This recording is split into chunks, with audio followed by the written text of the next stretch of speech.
बोलिए श्रीमद्भागवत महापुराण की जय। श्री वृंदावन बिहारी लाल की जय। श्री सुखदेव जी महाराज की जय। श्री व्यास जी महाराज की जय। सौनकादि 88,000 ऋषियों की जय। गौ माता की जय। श्री गुरुदेव भगवान की जय। श्री हनुमान जी महाराज की जय। जय जय श्री राधे जय जय श्री राधे जय जय श्री राधे श्याम।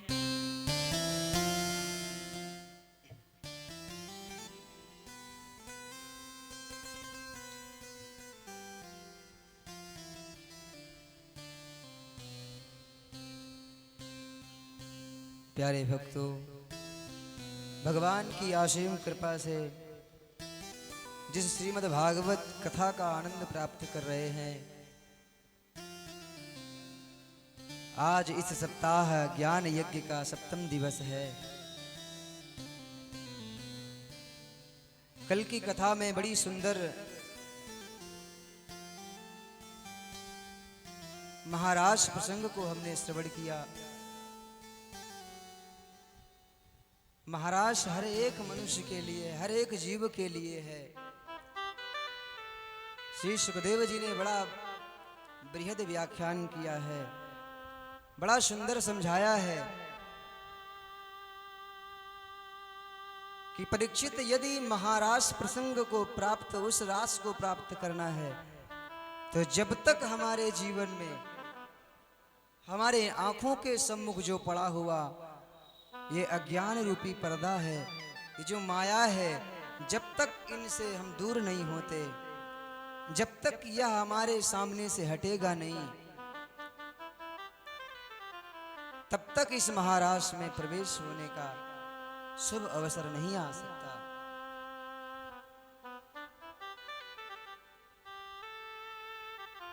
गोपियों ने इस महाराज को प्राप्त किया। ये गोपियां कोई साधारण नहीं है। सुखदेव जी महाराज कहते हैं कि परीक्षित, ये पूर्व जन्म के संत हैं जिन्होंने हजारों वर्ष प्रभु की तपस्या की कि प्रभु हमें एक बार प्राप्त हो जाओ, और अंततो गत्वा जब समय आया है तो भगवान ने उनके मन में जो प्रकट हुई इच्छा थी उसको भगवान ने पूर्ण किया। मथुरा जा करके भगवान ने उस कंस का उद्धार किया।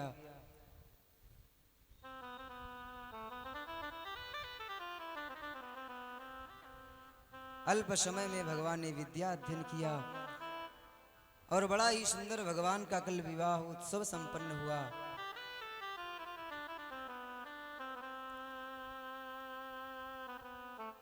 विवाह की विधि बताते हुए महाराज सुखदेव जी कहते हैं, परीक्षित,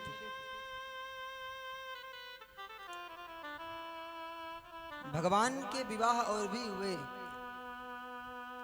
और एक नहीं 16,108 विवाह हुए।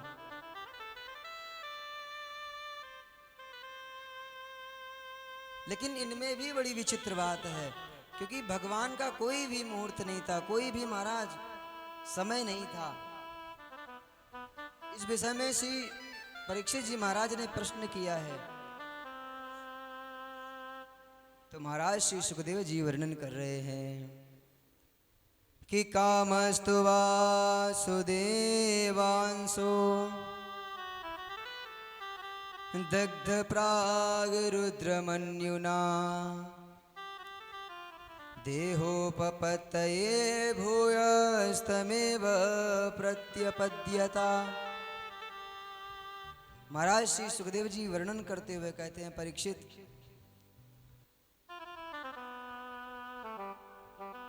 प्रभु की जो पत्नी है रुक्मणी, इनके प्रथम पुत्र तो प्रद्युम्न हुए।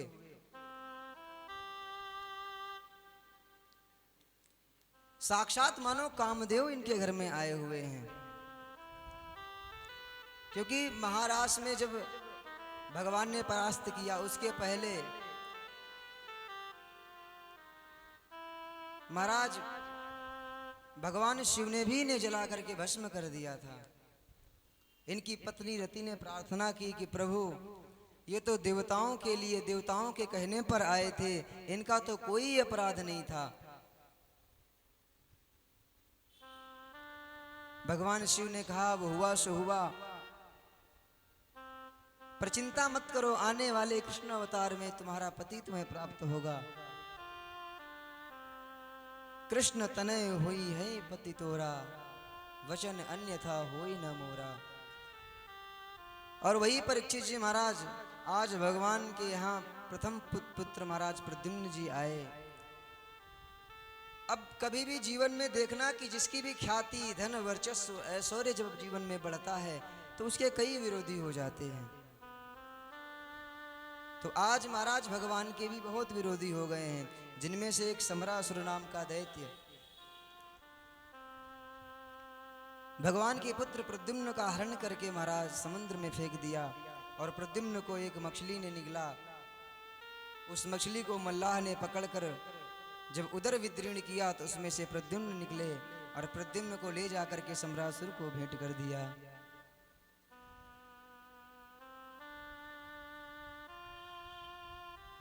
अब धीरे धीरे महाराज प्रद्युम्न आयु बढ़ने लगी। नारद जी ने आदेश दिया रति को, जाओ तुम्हारा पति तुम्हें प्राप्त होने वाला है। रति आकर के समरासुर के राज्य में प्रद्युम्न की सेवा करने लगी। लेकिन जब प्रद्युम्न बड़े हो गए तो रति के भाव में परिवर्तन आने लगा। और जब परिवर्तन आया तो महाराज प्रश्न कर दिया कि मैया आज तक तो तुमने इतनी सुंदर सेवा की, पर तुम्हारे ये विचार कुछ अच्छे नहीं लग रहे। तब रति ने सब कुछ बताया कि भगवान श्री कृष्ण ही तुम्हारे पिता हैं। तुम्हारे घर का, तुम्हें घर से अलग करने वाला, जिसके घर में तुम पल रहे हो, जिसे अपना पिता मानते हो, वो समरासुर राक्षस दैत्य, उसने ही तुम्हें तुम्हारे माता और पिता से अलग किया है। अब तो महाराज प्रद्युम्न क्रोधित हुए, समरासुर के साथ भयंकर युद्ध हुआ। अंततो गत्वा समरासुर को मार करके आज रति के साथ प्रद्युम्न द्वारिका आए हुए हैं। और द्वारिका में बड़ा सुंदर महाराज रुक्मणी मैया ने अपने पुत्र का स्वागत किया।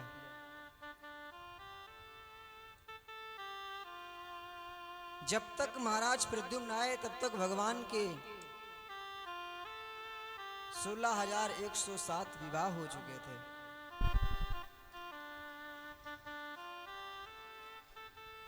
अब महाराज वर्णन करना आरंभ किया है सुखदेव जी ने कि एक सत्राजित नाम के राजा थे, जिनके पास एक चमकती हुई मणि थी। और उस मणि का काम था कि नित्य प्रति 8 बार सोना बहुत सारा धन संपत्ति प्रदान करती थी। तो यदुवंशियों ने प्रार्थना की सत्राजित से कि महाराज ये आप पर शोभा नहीं देती, और ये जो मणि है ये अगर कहीं आप भगवान श्री कृष्ण को प्रदान कर दो तो हमारे राज्य की शोभा और बढ़ जाएगी। तो महाराज सत्राजित ने मना कर दिया।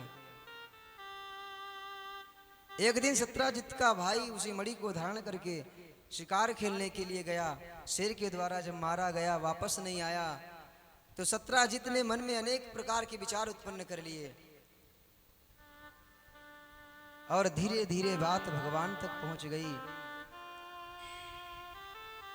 सत्राजित के मन में विचार आया कि इस कृष्ण ने, सारे जो विद्वंसी है यही कहते थे कि कृष्ण को मणि दे दी जाए, शायद कृष्ण ने लालच में आकर के मेरे भाई को मार दिया है।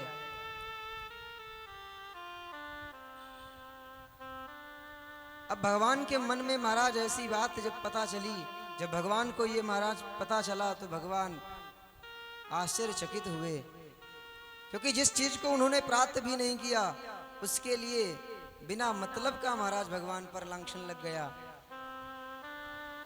भगवान ने तुरंत महाराज वन के लिए प्रस्थान किया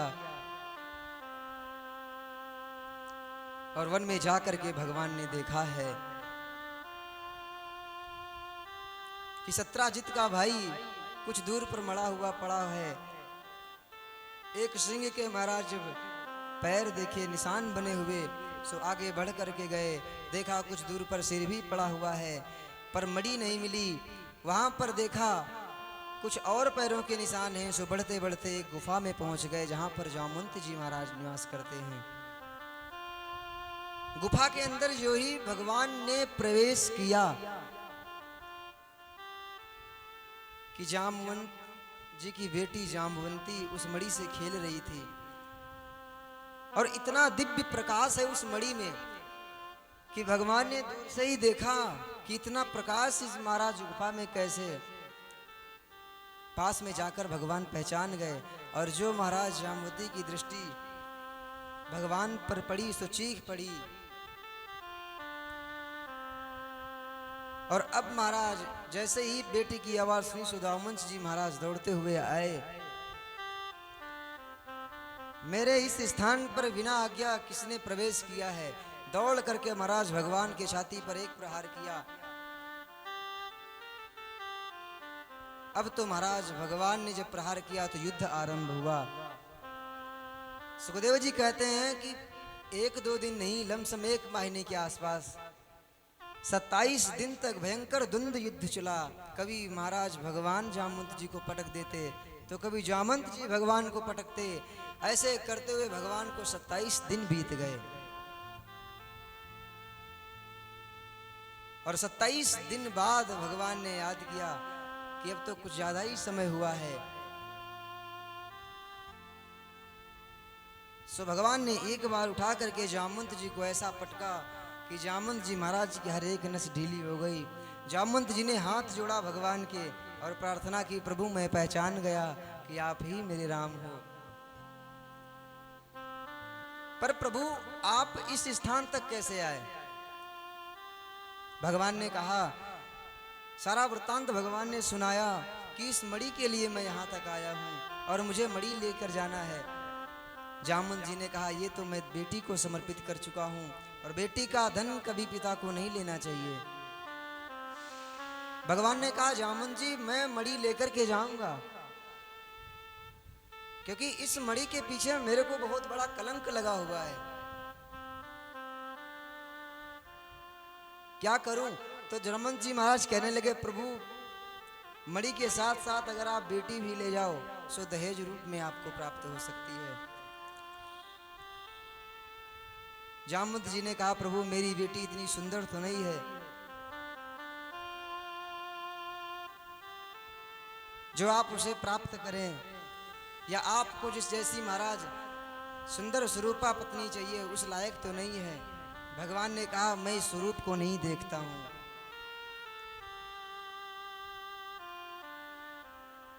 क्योंकि इस संसार को बनाने वाला मैं हूं। किसी के पास विष है, किसी के पास अमृत है, कोई अच्छा बोलता है, कोई मेरी स्तुति करता है, और स्तुति करता कोई तो मुझे अपशब्द बोलता है, गालियां देता है। कोई सुंदर मंदिर भवन का निर्माण करता है तो कोई उसी मंदिर को तोड़ देता है। भगवान कहते हैं कि मैं सबको समान दृष्टि से देखता हूं।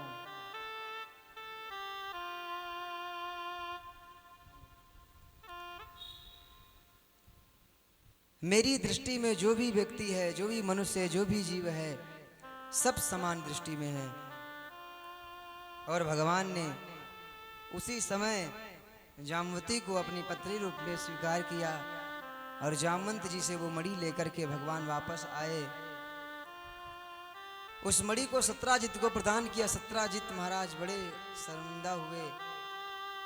सारा वृत्तांत भगवान ने सुनाया। अब तो लोग सत्राजित को ताने सुनाने लगे, तो विचार किया कि अब मेरा कल्याण तो ऐसे है नहीं, सो अपनी पुत्री सत्यभामा का विवाह भगवान श्री कृष्ण के साथ में संपन्न कर दिया। इस प्रकार भगवान के 3 विवाह संपन्न हुए। एक बार की बात है, परीक्षित भगवान अर्जुन के साथ रथ पर बैठ करके यमुना तट पर भ्रमण कर रहे थे। भगवान ने दूर से देखा एक सुंदर कन्या यमुना के तट पर बैठ करके प्रार्थना कर रही है।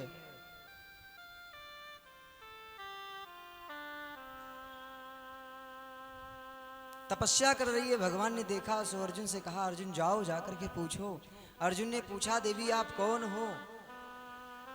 तो उसने कहा, अहम देवस्य सवितुर्दहिता पतिमिक्षति। मैं भगवान विष्णु को पति रूप में स्वीकार करना चाहती हूँ। अर्जुन दौड़ करके आए, बोले प्रभु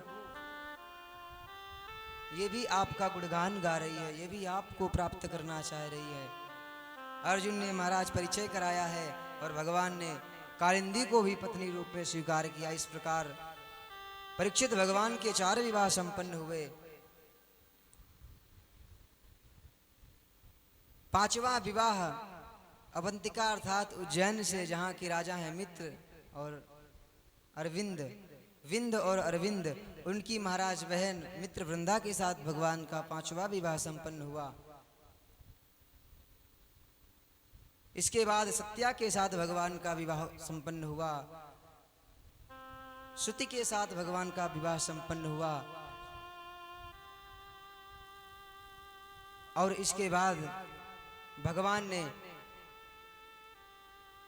ऊपर घूमती हुई महाराज मत्स्य का भेदन करते हुए जल में नीचे दृष्टि डाल करके जब मत्स्य भेदन किया तो लक्ष्मणा के साथ भगवान का विवाह संपन्न हुआ। इस प्रकार परीक्षित भगवान के 8 विवाह तो इस प्रकार हुए, लेकिन 16,100 विवाह भगवान के एक ही मुहूर्त में एक ही समय संपन्न हुए। तो परीक्षित ने प्रश्न किया,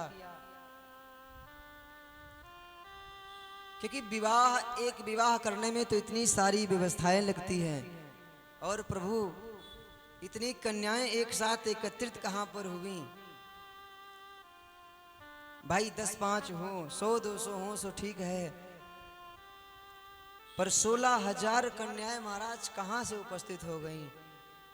एक ही समय भगवान ने इतने कन्याओं से विवाह कैसे किया? तब महाराज श्री सुखदेव जी वर्णन करते हैं कि प्राग ज्योतिषपुर नाम में एक महाराज भौमासुर नाम का राजा था। इसने मन में यह संकल्प किया कि मैं जब तक 20,000 कन्याएं मेरे पास नहीं होंगी, 20,000 राजकुमारियों के साथ मैं विवाह करूंगा। अब ये जिस भी महाराज राज्य में जाता उस राजा को पराजित करके उस राज्य में जितनी कन्याएं होती समस्त कन्याओं को ला करके अपने राज्य में बंदी गृह में डाल देता। इस प्रकार धीरे धीरे करते करते 16,100 जब कन्याएं हुई, भगवान को पता लगा। भगवान गरुड़ पर आरूढ़ होकर के महाराज भ्रमण करने के लिए निकले हैं।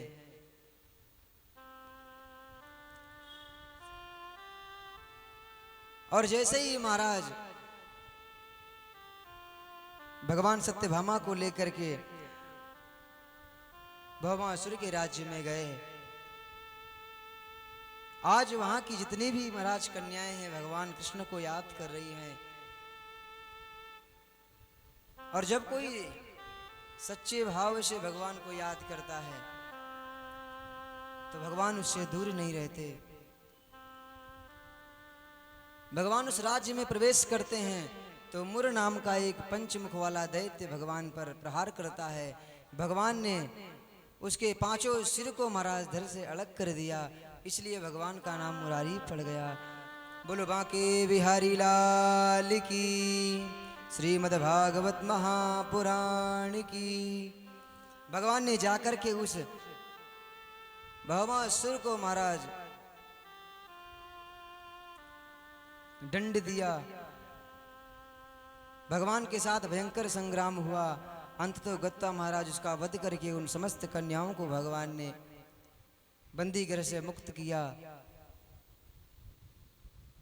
अब भगवान ने उन कन्याओं को मुक्त तो कर दिया, जब भगवान वहां से जाने लगे तो सब की सब खड़ी होकर के भगवान से प्रार्थना करती हैं कि हे प्रभु, आपने मुझे इस बंदी गृह से तो मुक्त कर दिया है, लेकिन अब मैं कहां जाऊं? क्योंकि अब कोई भी मेरे से विवाह नहीं करेगा। इतने दिन तक मैं दूसरे राजा के पास रही हूं, घर वाले मुझे स्वीकार नहीं करेंगे, विवाह कोई मुझसे करेगा नहीं। अब तो मुझे ऐसा लग रहा है कि प्राण ही त्यागने पड़ेंगे, क्योंकि अब मेरा संसार में कोई नहीं है।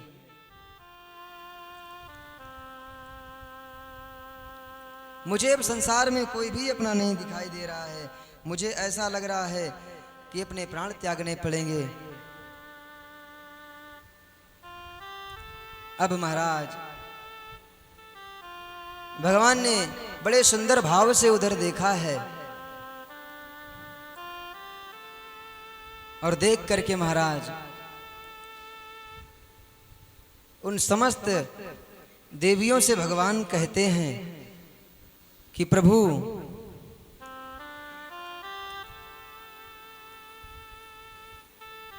भगवान ने देवियों से कहा कि देवियों, इस संसार में जिसको कुछ अच्छा ना लगे, जिसने संसार को छोड़ दिया है, उसने मुझे प्राप्त कर लिया है। जिसका इस संसार में कोई नहीं है, उसके लिए मेरे द्वार हमेशा खुले हैं। आओ तुम सब मेरी शरण में आ जाओ। और परीक्षित एक ही साथ में भगवान ने उन समस्त कन्याओं को वर्ण किया है, उन सबको अपनी पत्नी रूप में स्वीकार किया है। इस प्रकार भगवान के 16,108 विवाह संपन्न हुए। भगवान ने यह कहा कि जो संसार को त्याग देता है, जिसको संसार अच्छा न लगे,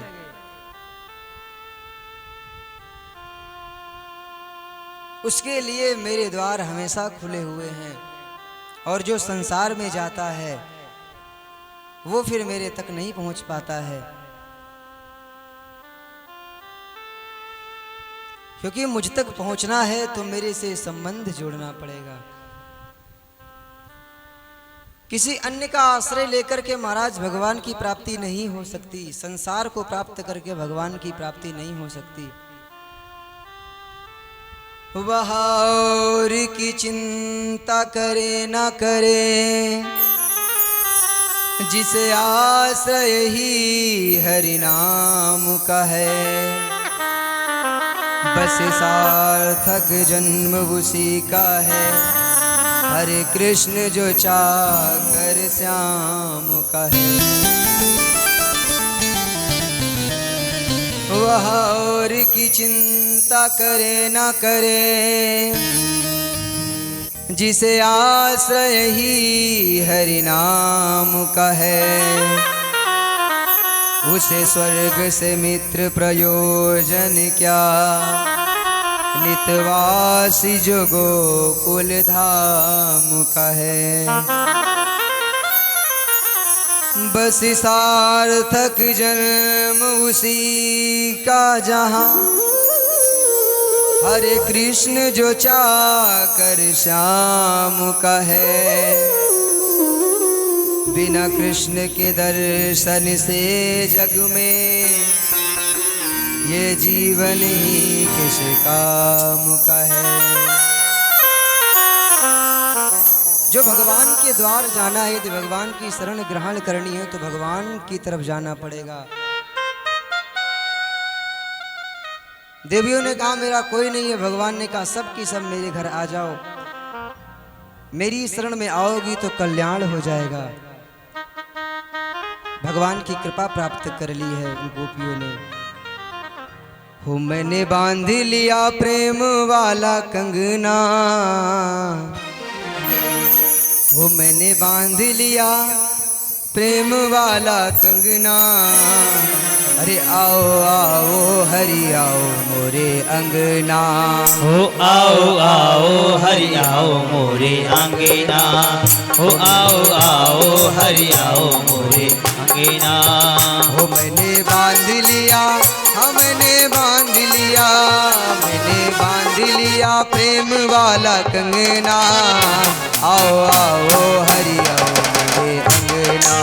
हो आओ आओ हरि आओ मोरे अंगना।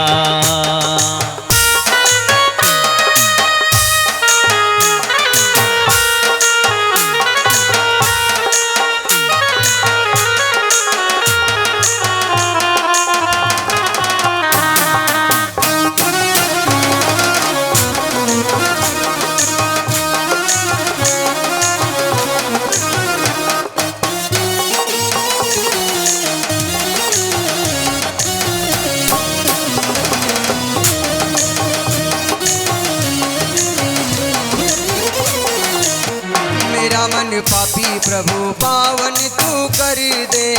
मेरा मन पापी प्रभु पावन को तरी से।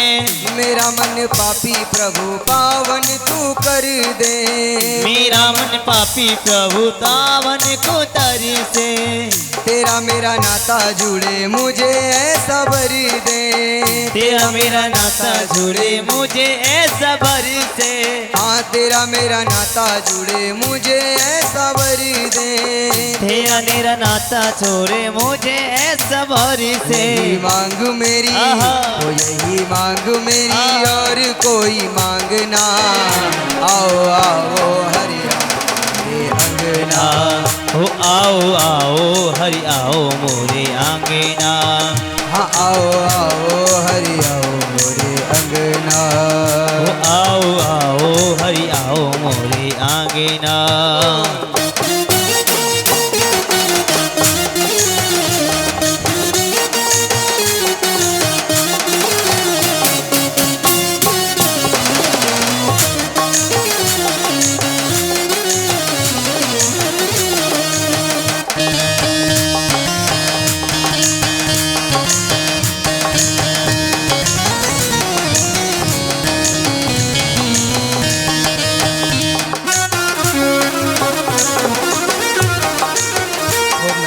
बांध लिया हमने बांध लिया। ओ मैंने बांध लिया, ओ मैंने बांध लिया। मैंने बांध लिया प्रेम वाला कंगना। आओ आओ हरि हरे अंगना। हो आओ आओ हरि आओ मोरे आंगना। हो आओ आओ हरि आओ मोरे आंगना। हो आओ आओ हरि आओ मोरे आंगना।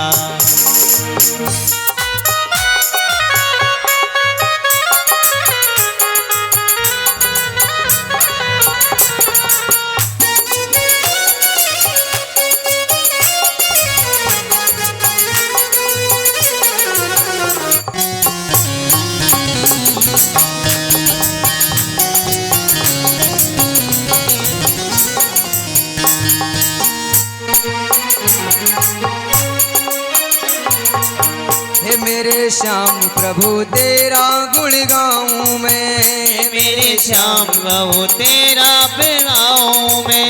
हे मेरे श्याम प्रभु तेरा गुण गाऊं मैं। हे मेरे श्याम प्रभु तेरा बनाऊं मैं। ओ तेरा गुण गाऊं प्रभु तुझको रिझाऊं मैं। तेरा बनाऊं प्रभु तुझको ही चाहूं मैं। ओ तेरा गुण गाऊं प्रभु तुझको रिझाऊं मैं।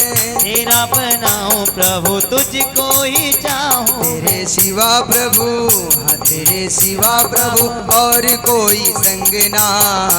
आओ आओ हरि आओ मोरे अंगना। हो आओ आओ प्रभु आओ मोरे आंगना।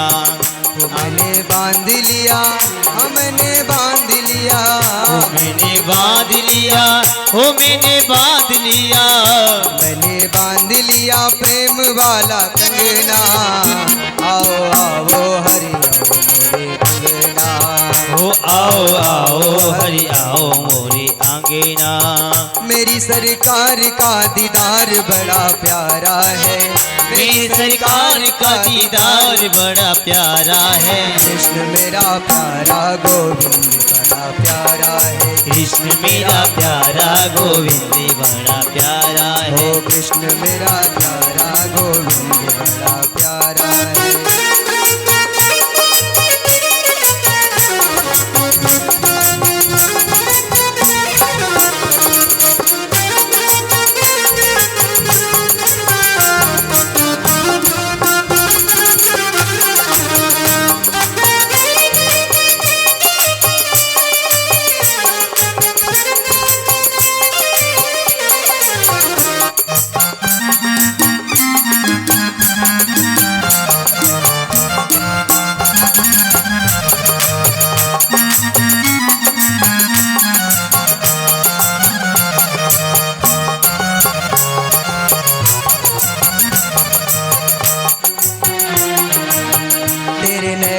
कटीले, तेरे नैना कटीले, हो मोटे मोटे रसीले, हो मोटे मोटे रसीले, हाँ तेरे नैना कटीले, मोटे मोटे रसीले, तेरे नैना कटीले, मोटे मोटे रसीले, ओ दिल को छीन लिया तेरी सुंदर हंसी ने, ओ दिल को छून लिया तेरी सूरत हसीने, प्यारी अखियों में, प्यारी अखियों में, प्यारी अखियों में, प्यारी अखियों में लगा कजरा बड़ा प्यारा, कृष्ण मेरा प्यारा गोपाल बड़ा प्यारा है, कृष्ण मेरा प्यारा गोपाल बड़ा प्यारा है, मेरे सरकार का दीदार बड़ा प्यारा है, मेरे सरकार का दीदार बड़ा प्यारा है, कृष्ण मेरा प्यारा गोपाल मेरा प्यारा, कृष्ण मेरा प्यारा गोपाल मेरा प्यारा है।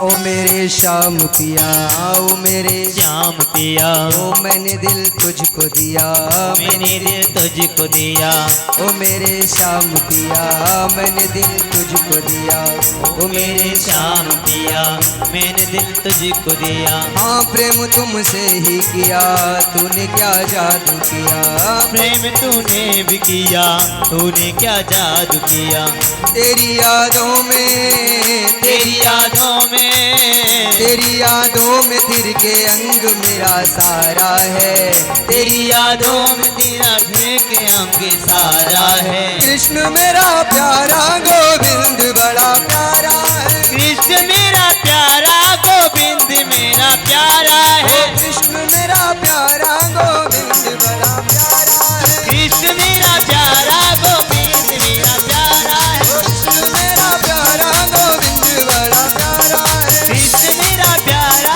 गोविंद मेरा प्यारा है, मेरा प्यारा गोविंद मेरा प्यारा, कृष्ण मेरा प्यारा गोविंद मेरा प्यारा, कृष्ण मेरा प्यारा गोविंद बड़ा प्यारा।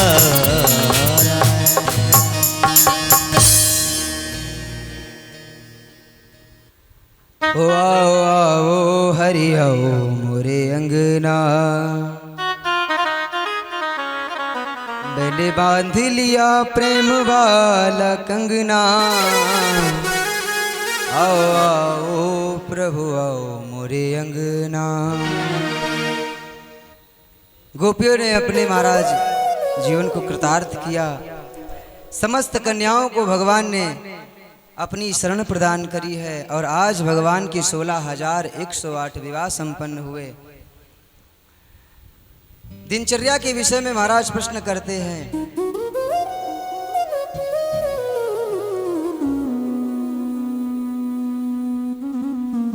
वंश का वर्णन करते हुए महाराज सुखदेव जी कहते हैं कि हर एक रानी से 10 पुत्र और एक एक पुत्री प्रकट हुई। इतना सुंदर, इतना बड़ा परिवार है भगवान का।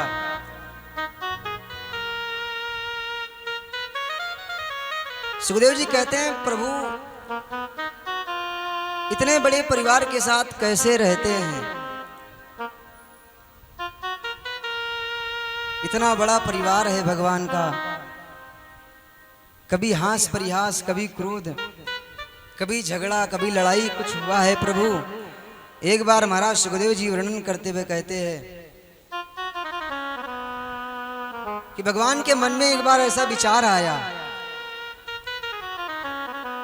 कि इतनी रानियां हैं, नित्य प्रति कोई ना कोई रूठती है, और मैं उन्हें मनाने जाता हूं। जब मनाने जाता हूं तो मुझे आनंद आता है।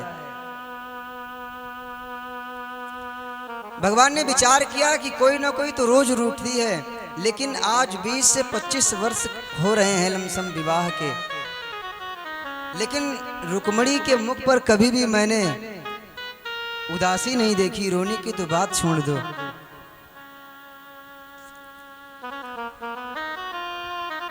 भगवान मन में विचार करते हैं कि काश रुक्मणी रूठ जाए, उसे मैं मनाऊं, लेकिन ऐसा क्या करूं, ऐसा कौन सा काम करूं जो रूठ जाए।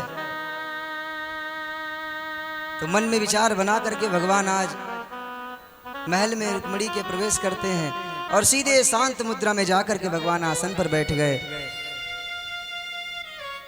और थोड़ी देर बाद रुक्मणी मैया आई।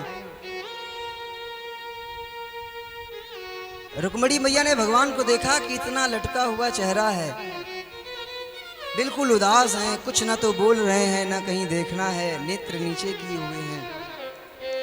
रुक्मणी मैया को लगा शायद कुछ गड़बड़ है, सो बड़े भाव से प्रेम से भगवान से पूछा कि प्रभु क्या हुआ, आजकल आप बहुत दुखी दिख रहे हो। भगवान ने सिर हिलाया, बोले कोई बात नहीं है। रुक्मणी मैया बार बार प्रश्न करती हैं, कहीं कोई बात तो नहीं हो गई, कहीं मुझसे तो कोई भूल नहीं हो गई, कहीं सेवा में या कुछ मेरे द्वारा ऐसा अपराध हो गया हो जो आप प्रभु इस प्रकार इतना उदास हैं। आज तक तो कभी नहीं हुआ, इस प्रकार आप उदास नहीं हुए, पर आज कौन सी गलती हो गई मेरे से। इतना कह ही रही थी कि भगवान को अवसर मिल गया और भगवान ने रुक्मणी मैया की तरफ देखते हुए कहा,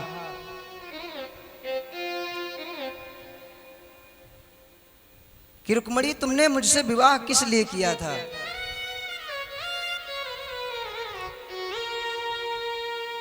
अरे गलती, एक गलती की हो तो बताएं, आप तो गलती पर गलती किए जा रही हैं।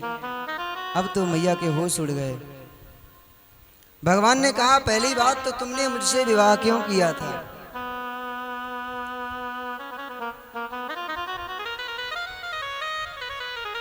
क्या देखा था मुझ में जो तुमने इस प्रकार इतनी महाराज प्रेम से मेरे साथ विवाह किया।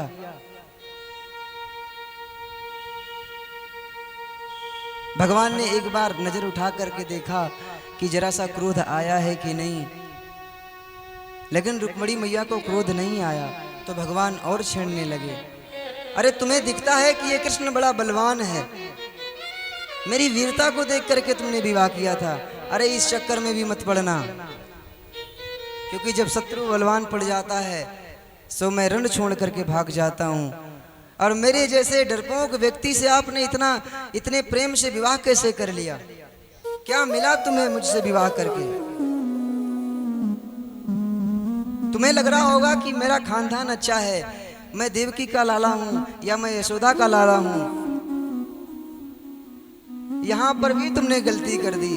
अरे एक बार अपने घर वालों से परामर्श तो ली होती, अपने भाइयों से तो पूछा होता, लेकिन तुमने नहीं पूछा। तुम्हें लगता है कि मेरी यशोदा मैया, नंद बाबा मेरे पिता हैं, लेकिन सच बताऊं मेरा कुल, मेरा खानदान, मैं कहां से हूं, कौन हूं, मेरा कोई ठिकाना नहीं है। तुम्हें लग रहा होगा कि मैं राजा हूं, तो राजा अपने तो कभी बनने वाले नहीं। मथुरा का राजा तो महाराज उग्रसेन ही रहेंगे। बार बार भगवान तीखी बातें कह करके रुक्मणी मैया के मुख पर क्रोध लाना चाह रहे हैं। जैसे ही देखते हैं कि क्रोध नहीं आया सो भगवान और छिड़ना आरंभ करते हैं। देखो अभी भी कुछ नहीं बिगड़ा हुआ है। अगर अभी भी चाहो तो शिषपाल को बुला करके तुम्हारा विवाह अभी भी मैं संपन्न करा दूं। अरे मुझ में है ही क्या ऐसा। और ये बात भगवान कब कह रहे हैं, जब आज 20-25 वर्ष बीत गए, पुत्रों के भी विवाह हो चुके हैं, उस समय भगवान ये बात कह रहे हैं। भगवान ने कहा चिंता करने की कोई बात नहीं है। अगर तुम्हारी इच्छा है, तुम्हारे मन में शिषपाल बसा हुआ है, तो मैं अभी शिषपाल को बुला करके तुम्हारा विवाह करा दूं। अब तो महाराज रुक्मणी मैया को क्रोध तो आया नहीं, रुक्मणी मैया मूर्छित होकर के पृथ्वी पर जैसे ही गिरने चली तो चतुर्भुज रूप में भगवान नारायण प्रकट होकर के लक्ष्मी मैया को, रुक्मणी मैया को संभालते हैं। सुखदेव जी कहते हैं, परीक्षित 2 हाथों से भगवान ने रुक्मणी मैया को थामा है। एक हाथ में भगवान ने पात्र में जल लिया और एक हाथ से भगवान छींटा मारते हैं।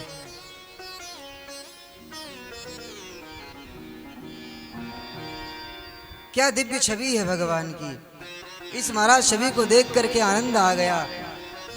थोड़ी देर बाद जब महाराज रुक्मणी मैया की मूर्छा दूर हुई, जब मूर्छा खुली तो भगवान कहने लगे, देवी मैं तो हास परिहास कर रहा था और तुम तो इतनी जल्दी मूर्छित हो गई। अरे संसार में, परिवार में, गृहस्थी में तो दिन भर पुरुष परेशान रहता है कोई ना कोई कार्य में।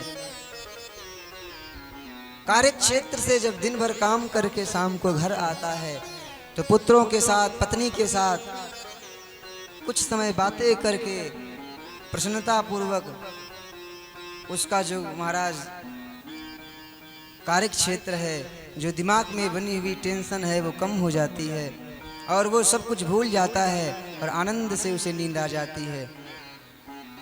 देवी गृहस्थी में तो हास परिहास चलता रहता है। मैंने तो सिर्फ परिहास ही किया था, मुझे नहीं पता था कि तुम्हें मूर्छा आ जाएगी। उस समय महाराज रुक्मणी मैया ने भगवान के एक एक प्रश्न को, भगवान की कही हुई बात को इतनी सटीक से महाराज कहा है कि भगवान को आनंद आ गया। रुक्मणी मैया ने कहा, प्रभु आप कह रहे थे कि मैं रणछोड़ हूं, मेरा कोई ठिकाना नहीं है, मेरा कोई परिवार नहीं है, मेरा कोई पिता नहीं है। तो प्रभु ये बात आपने बिल्कुल सही कही है। भगवान ने कहा, इसमें तुम्हें क्या सही नजर आ रहा है? तो रुक्मणी मैया कहती हैं, प्रभु आपने कहा कि मैं रणछोड़ हूं। जिस भी भक्त के अंदर काम, क्रोध, लोभ, मोह ये सब आ जाता है, आप उसके हृदय को छोड़ करके अन्यत्र निवास करने लगते हो। लेकिन जिसके हृदय में भक्ति विराजमान होती है, जिसका हृदय सागर शुद्ध होता है, उसमें आप विराजमान हो जाते हो। ये तो बात सत्य है कि काम, क्रोध, लोभ इन सब के आगे आप नहीं टिकते हो महाराज। क्योंकि निर्मल मन जन सो मोहि पावा, मोहि कपट छल छिद्र न भावा। कपटी लोगों के पास तो आपका स्थान है ही नहीं। और दूसरी बात आप कह रहे थे कि मेरा कोई भी पता नहीं है। ये तो वेद श्रुतियां गान करती हैं प्रभु। आप इस जगत के पिता हो, संसार को बनाने वाले आप हो। आप कह रहे थे कि मेरे में कोई गुण नहीं है। इसलिए महाराज लक्ष्मी जी भी नेति नेति कहकर गान करती हैं। और महापुरुष लोग तो आपको निर्गुण रूप से जानते हैं, निर्गुण नाम से पुकारते हैं। प्रभु जितनी भी बातें आपने कही हैं ये सब सत्य हैं। आपका कोई रूप नहीं है। आप जो निर्मल होता है उसके हृदय में विराजमान होते हो। आपका कोई भी पिता नहीं है, कोई भी बहन नहीं है। आप इस जगत के पिता हो, जगत को चलाने वाले हो। इसीलिए तुम्हारा हरिरप निज लोकम सर्वथा तो विहाय। जिसके हृदय में भक्ति महारानी विराजमान है, उसके हृदय में जाकर के आप विराजमान हो जाते हो और उसको वो आनंद प्रदान कर देते हो। हनुमान जी महाराज, तुलसीदास जी जब हनुमान चालीसा लिखते हैं, अंत में कहते हैं कि राम जी मेरे हृदय में ना आए, हनुमान जी आए, क्योंकि पवन तनय संकट हरन मंगल मूर्ति रूप राम लखन सीता सहित हृदय बसौ स्वरूप। राम लखन की बात नहीं करते, बोले जब हनुमान जी महाराज आ जाएंगे तो राम दरबार तो स्वतः हमारे अंदर प्रकट हो जाएगा। इसलिए भक्ति की डोर से प्रभु आप खींचे चले आते हो। आपने जितनी बातें कही हैं वो सब सत्य कही है। अरे इस संसार में आपको छोड़ करके कोई सुखी थोड़ी हो पाया है प्रभु। क्योंकि सारा संसार निर्धन है, सारा संसार धनहीन है। ये संसार की संपत्ति पाकर के जो अपने आप को धनवान समझते हैं, उन्हें पता भी है, जानते भी हैं कि ये सब छोड़ करके जाना है। सच्चा सुखी, सच्चा आनंद और आपकी प्राप्ति तो आपका नाम जपने वाला ही प्राप्त कर सकता है। इसलिए गान भी करते हैं संत कि कबीरा सब जग निर्धना, धनवंता नहीं कोई, धनवंता सोई जानियो, जाको राम नाम धन होय। संसार में यदि कोई सुखी है, यदि सबसे बड़ा धनवान है, तो वो संत है, वो भगवान का नाम जप करने वाला है, भले ही उसके पास धन ना हो। क्योंकि जीवन में धन पर तो धन प्राप्त करके कुछ ही समय तक जीना है, लेकिन जो भगवान नाम की संपत्ति जिसने प्राप्त कर ली है, उसे महाराज वो आनंद शीघ्रातिशीघ्र प्राप्त हो जाता है। इसलिए जितना भी जीवन जियो, जब तक जियो तब तक मुख से भगवान का नाम उच्चारण करते रहो। जब तक ये जीवन है, श्वास श्वास पर कृष्ण भज, वृथा श्वास नहीं कोय, ना जाने या श्वास की आवन होय न होय। हो जय जय राधा रमण हरि बोल, जय जय राधा रमण हरि बोल, जय जय राधा रमण हरि बोल, जय जय राधा रमण हरि बोल, जय जय राधा रमण हरि बोल, जय जय राधा रमण हरि बोल, जय जय राधा रमण हरि बोल, जय जय राधा रमण हरि बोल, ओ जय जय राधा रमण हरि बोल, जय जय राधा रमण हरि बोल, जय जय राधा रमण हरि बोल, जय जय राधा रमण हरि बोल, जय जय राधा रमण हरि बोल, जय जय राधा रमण हरि बोल, जय जय राधा रमण हरि बोल, जय जय राधा रमण हरि बोल।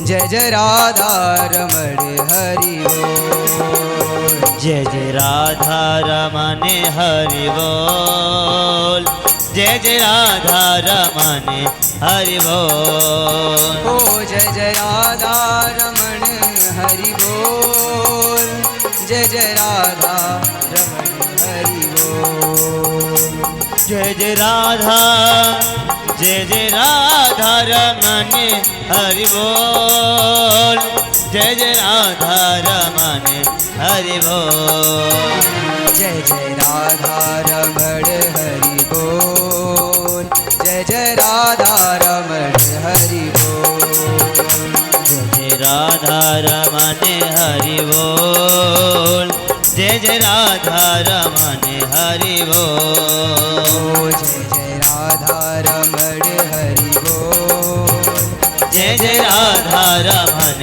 हरि बोल, जय जय राधा रमण हरि बोल, जय जय राधा